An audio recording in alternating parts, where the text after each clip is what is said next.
ایران کے اس بیان کے جواب میں امریکی صدر ڈونلڈ ٹرمپ نے اپنا موقف دہرایا کہ امریکہ کا ایران پر ہونے والے حملے سے کوئی تعلق نہیں ہے، لیکن ساتھ ساتھ ٹرمپ نے ایران کو دھمکی بھی دی ہے کہ اگر امریکہ پر کسی بھی صورت میں حملہ کیا گیا تو امریکی مسلح افواج کی مکمل طاقت اور قوت تہران پر ایسے انداز میں نازل ہوگی جو پہلے کبھی نہیں دیکھا گیا۔ تڑی کے ساتھ ساتھ ٹرمپ نے ایران اور اسرائیل کے درمیان ثالثی کی پیشکش بھی کی ہے، ایران کو اسرائیل کے ساتھ پرامن معاہدے کا مشورہ بھی دیا ہے۔ اس کشیدگی کے درمیان ناظرین، ایرانی میڈیا اسرائیلی خفیہ ایجنسی موساد کے ساتھ تعاون کے شبے میں 2 افراد کو گرفتاری کی خبریں بھی دے رہا ہے۔ موساد کی دہشت گرد ٹیم کے 2 ارکان بم دھماکہ خیز مواد اور الیکٹرانک آلات بنانے پر کام کر رہے تھے۔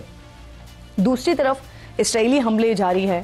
خبروں کے مطابق اسرائیلی حملے میں تہران میں شہران آئل ڈپو کو نشانہ بنایا گیا ہے۔ اسرائیلی فوج نے ایران پر جاری فضائی حملوں کے دوران پاسدارانِ انقلاب سمیت ایرانی افواج کے 20 سے زائد اعلیٰ فوجی کمانڈرز کو نشانہ بنانے کا دعویٰ کیا ہے، لیکن تاحال ایرانی حکومت کی جانب سے اس دعوے کی کوئی تصدیق یا پھر تردید ہوئی نہیں ہے۔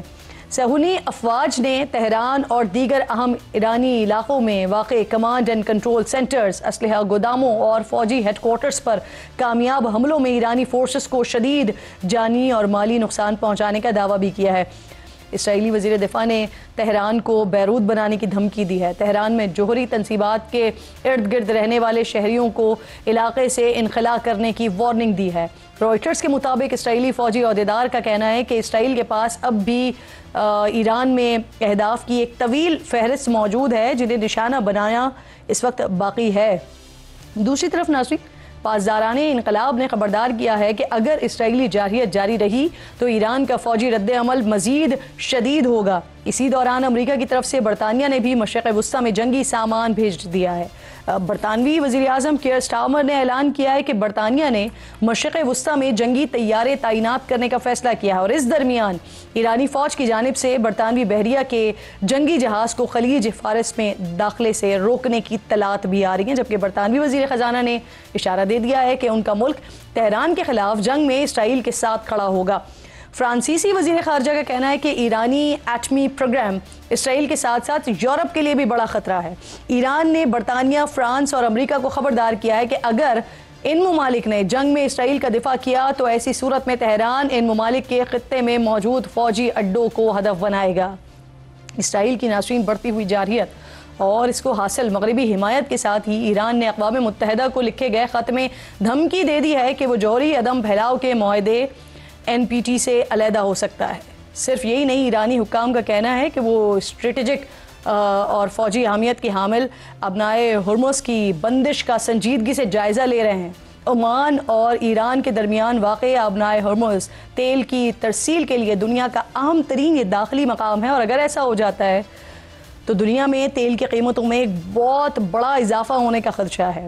عالمی ثالثی کی کوششوں کے باوجود ایران اسرائیل جنگ سے مشرق وسطیٰ خطرناک دور میں داخل ہو گیا ہے، اور جس طرح کچھ مغربی ممالک اسرائیل کی طرفداری کرتے ہوئے ہمیں دکھائی دے رہے ہیں، اس سے اب یہ سوال obviously اٹھ رہا ہے کہ اگر چند دنوں میں یہ جنگ رکتی نہیں ہے یا روکی نہیں جاتی تو کیا اس کا دائرہ پھر خطے سے نکل کر عالمی سطح پر پھیل سکتا ہے؟